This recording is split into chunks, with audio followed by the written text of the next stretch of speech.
అభిమన్యుడు తక్కువ వయసులోనే మృతి చెందుతాడని శ్రీకృష్ణుడికి ముందే తెలుసా? మరి తెలిసినా ఎందుకు కాపాడలేదు? శ్రీకృష్ణుడికి అభిమన్యుడు చిన్న వయసులోనే మరణిస్తాడని ముందుగానే తెలుసు. కృష్ణుడు సర్వజ్ఞుడు, త్రికాలజ్ఞుడు కాబట్టి భవిష్యత్తు గురించి తెలిసినవాడు. అభిమన్యుడు కారణజన్ముడు, పద్మవ్యూహ ఛేదనకై జన్మించినవాడు. దేవతలైన సుభద్ర పుత్రుడు. అంటే అభిమన్యుడు లేకుండా యుద్ధంలో పద్మవ్యూహాన్ని భేదించలేరు. అభిమన్యుడు నిజానికి చంద్రుడి కుమారుడైన వర్చస్సు అంశతో జన్మించాడు.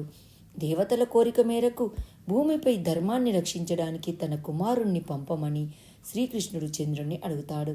దానికి చంద్రుడు ఒక నిబంధన విధిస్తాడు. అదేమిటంటే తన కుమారుడు భూమిపై కేవలం 16 సంవత్సరాలు మాత్రమే ఉండాలని, అన్యాయానికి వ్యతిరేకంగా పోరాడి వీరమరణం పొంది తిరిగి తన వద్దకు చేరుకోవాలని చంద్రుడు కోరిక. దీనికి శ్రీకృష్ణుడు అంగీకరిస్తాడు. ఈ విషయం గురించి మహాభారతంలోని ఆది పర్వములో అధ్యాయం 67లో చెప్పబడింది. నేను నా కుమారుడు లేకుండా 3 లోకాల్లో ఎక్కడా ఉండలేను. కానీ ధర్మ స్థాపన కోసం అతను వెళ్తున్నాడు. అయితే అతను తక్కువ కాలంలో తిరిగి నా వద్దకు రావాలని చంద్రుడి కోరిక.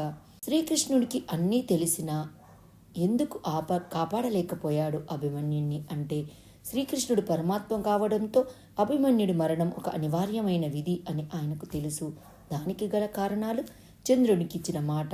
వర్చస్సు భూమిపై ఉండాల్సింది కేవలం 16 సంవత్సరాలు మాత్రమే కదా.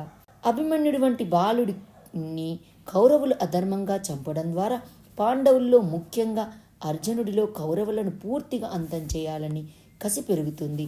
ఇది యుద్ధం ముగియడానికి కీలకమైంది. పద్మవ్యూహంలోకి వెళ్లడం మాత్రం తెలిసిన అభిమన్యుడిని కృష్ణుడు ఆపలేదు. ఎందుకంటే ఆ వీరమరణం ద్వారానే అభిమన్యుడికి శాశ్వత కీర్తి లభిస్తుందని ఆయనకు తెలుసు. 16 ఏళ్ల వయసులోనే అభిమన్యుడు మహావీరుడవుతాడు.